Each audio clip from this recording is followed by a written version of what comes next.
आज तो पूरे 100 रुपए की कमाई हो गई है। आज मेरा परिवार दाल चावल नहीं बल्कि रोटी सब्जी खाएगा। सूरज कंस्ट्रक्शन साइट पर ईंट धोने का काम करता था, जिसके उसे हर रोज 40 रुपए मिल पाते थे। लेकिन आज सूरज ने पूरे 100 रुपए कमाए थे। 100 रुपए जितनी कम कमाई को देखकर भी सूरज काफी ज्यादा खुश होता है और उन मिले हुए 100 रुपयों से थोड़ा सा आटा और सब्जी लेकर आता है। सूरज जैसे ही आटा और सब्जी लेकर घर आता है तो सूरज के घर वाले काफी ज्यादा खुश होते हैं। अरे वाह, आज पापा आटा और सब्जी लेकर आए हैं। इसका मतलब आज हमें दाल चावल नहीं खाने होंगे। माँ, जल्दी से हमारे लिए रोटी और सब्जी बनाओ ना। आज तो मैं पूरी 3 रोटी खाऊंगा। भगवान ने मेरी सुन ली। कितने दिनों से मैं प्रार्थना कर रही थी, लेकिन आज मेरी प्रार्थना भगवान ने स्वीकार कर ली। मैं बस जल्दी से आप सभी के लिए गर्मा गर्म रोटी और सब्जी बनाती हूँ। जमुना अपनी नंद निधि के साथ चूल्हे पर जल्दी से गर्मा गर्म रोटी और सब्जियां बनाती हैं। देखने में तो ये सिर्फ मामूली सी सब्जी और रोटी थी, लेकिन इस परिवार के लिए ये खाना किसी दावत के खाने से कम नहीं था। जैसे आज हमने ये सब्जी रोटी खाई है, कल भी हम इसी तरह सब्जी रोटी खाएंगे ना माँ? बेटा, अगर भगवान ने चाहा तो कल भी हम जरूर सब्जी रोटी खाएंगे, वरना जो रोज खाते आ रहे हैं वही खाना पड़ेगा। अब ये दाल चावल और नहीं खाए जा रहे हैं। मेरा तो मन बासी रोटी सब्जी खाने को करता है। दाल चावल तो अब गले से उतरना भी मुश्किल हो गया है। निधि और कौशल्या की बात सुनकर घर में सभी की आंखों में आंसू आ जाते हैं और उन्हीं आंसू के साथ वो सभी रोटी सब्जी खाते हैं। आज के समय में रोज के सिर्फ 40 रुपए कमाने वाला इंसान अपने इतने बड़े परिवार को क्या ही खिला सकता था। वो तो इस परिवार की किस्मत थी कि इनका नाम राशन कार्ड में था, इसलिए हर महीने इन्हें सरकार की तरफ से चावल और दाल मिल जाया करती थी, जिसके चलते ये पूरा परिवार हर रोज सिर्फ दाल चावल ही खाया करता था।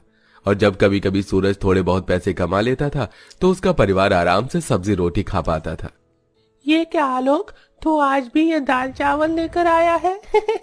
अरे तेरे घर में कभी कुछ और नहीं बनता है क्या? हर रोज दाल चावल उठा कर ले आता है।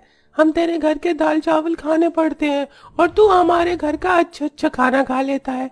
आज के बाद तू हमारे साथ खाना नहीं खाएगा। आलोक की क्लास के सभी बच्चे हर रोज उसके दाल चावल लाने पर उसका काफी मजाक उड़ाते थे, लेकिन बेचारा आलोक भी अपने घर के हालातों से अच्छी तरह वाकिफ था, इसलिए वो किसी से कुछ नहीं कहता और चुपचाप से चावल खाने लगता है। ऐसे ही एक दिन, अरे मंजू दीदी, आप यहाँ, वो भी ऐसे अचानक? हाँ, यही पास से गुजर रही थी तो सोचा कि तुमसे मिलती चलूं।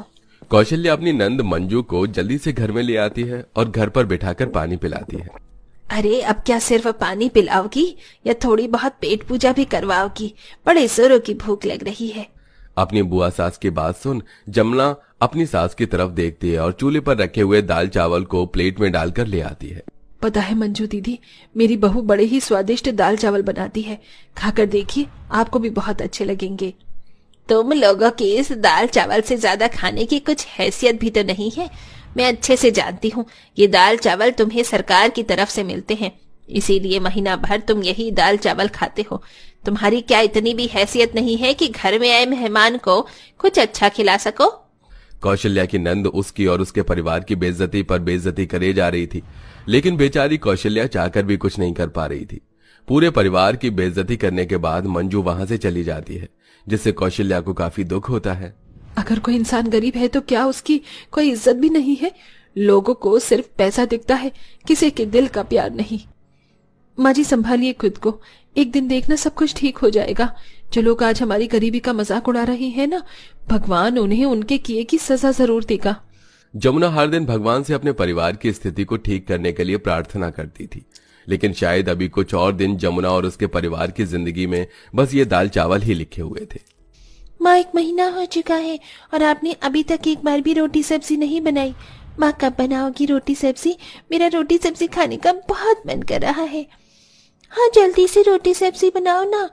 बेटा, अगर घर में सब्जी और आटा होगा तभी तो मैं तुम लोगों के लिए रोटी सब्जी बनाऊंगी ना। न जाने कब तक इन दाल चावलों पर ही हमें अपनी जिंदगी गुजारनी होगी। हर रोज दाल चावल खाने की वजह से पूरे परिवार को ठीक से पोषक तत्व नहीं मिल पा रहे थे, जिसके चलते सबका शरीर काफी ज्यादा कमजोर हो चुका था और इस कमजोरी का सबसे ज्यादा असर जमुना के तीनों बच्चों पर था। हे भगवान, अब तू ही कोई रास्ता दिखा, वरना मेरे बच्चों की हालत तो और ज्यादा खराब हो जाएगी। अगर मेरे बच्चों को कुछ हुआ तो मेरा भरोसा तुझ पर से हमेशा हमेशा के लिए उठ जाएगा। जमुना आंगन में बैठी मन ही मन भगवान से सब कुछ ठीक करने के लिए प्रार्थना कर ही रही होती है कि तभी जमुना देखती है कि कई सारी औरतें अलग अलग सामानों को इधर से उधर ले जाकर बेच रही होती हैं। कोई बर्तन बेच रहा होता है तो कोई खाने पीने की चीज, जिससे वो सभी औरतें ठीक ठाक पैसे कमा रही होती हैं। ये सब देख जमुना को एक आइडिया आता है और वो जल्दी से अंदर जाती है। माँ जी, हमें सरकार की तरफ से ठीक ठाक दाल चावल मिल जाते हैं। पूरा महीना खाने पर भी बहुत सारे दाल चावल बच ही जाते हैं।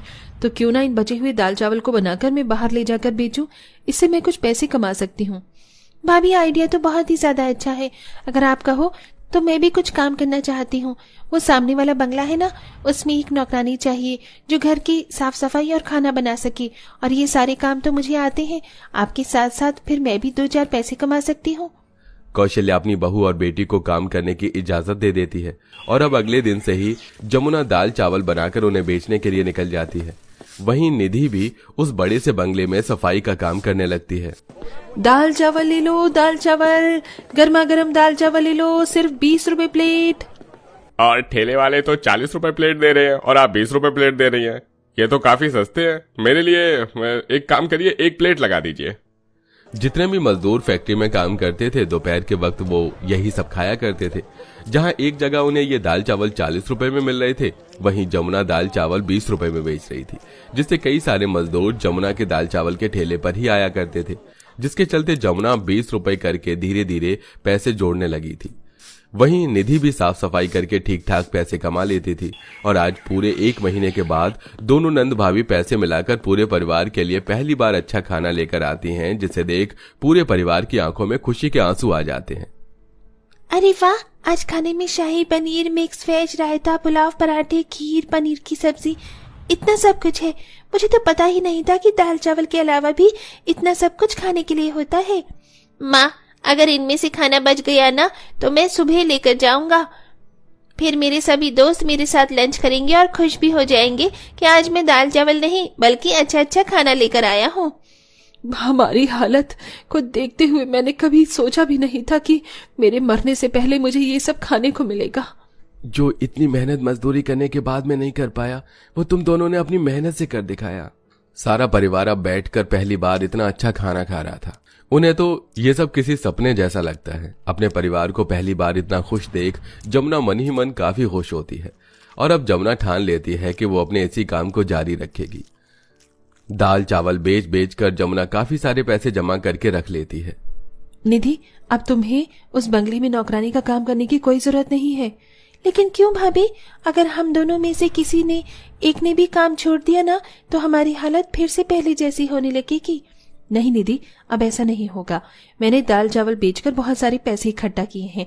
अब इन पैसों की मदद से हम दाल चावल के साथ साथ और भी कई तरह की चीज बनाकर बेच सकते हैं, वो भी सस्ते दामों पर।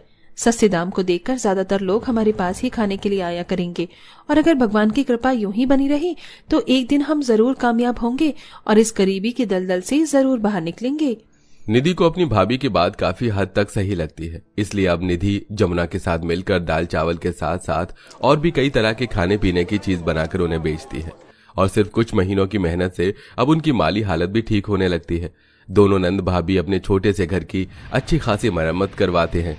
वहीं अब सूरज भी मजदूरी का काम छोड़कर अपनी बहन और पत्नी के साथ खाने के काम को संभालता है। धीरे धीरे इस परिवार की जिंदगी ट्रेन की तरह पटरी पर आने लगती है। बहू, तू तो हमारे लिए देवी है देवी। ये सब कुछ जो भी है ना, ये सब तेरी वजह से है। ये सब कुछ मैंने अकेले थोड़ी ना किया है, बल्कि निधि ने भी इसमें मेरा बराबर का साथ दिया है। माँ बिल्कुल ठीक कह रही है। भले ही मैंने मदद की है लेकिन इस मेहनत के पीछे आपका हाथ है। पूरा परिवार भगवान का शुक्रिया अदा करता है और इसी काम को जारी रखते हुए एक अच्छी खासी जिंदगी जीता है। और साथ ही जब भी उन्हें कोई भूखा प्यासा दिखता तो वो जरूर उसकी मदद करते, क्योंकि उस भूखे प्यासे इंसान में कहीं न कहीं आज भी उन्हें अपने बीते हुए कल की जिंदगी दिखती है। ये होती है एक गरीब की जिंदगी, जिसे हर एक छोटी छोटी चीज के लिए तरसना पड़ता है। लेकिन कहते हैं ना, मेहनत करने वालों की कभी हार नहीं होती। जैसा कि हमारी कहानी की इस गरीब नंद भाभी ने जी तोड़ मेहनत की और अपने दम पर एक अलग मुकाम हासिल किया। तो दोस्तों, कैसी लगी आपको हमारी ये कहानी? हमें कमेंट करके जरूर बताइएगा।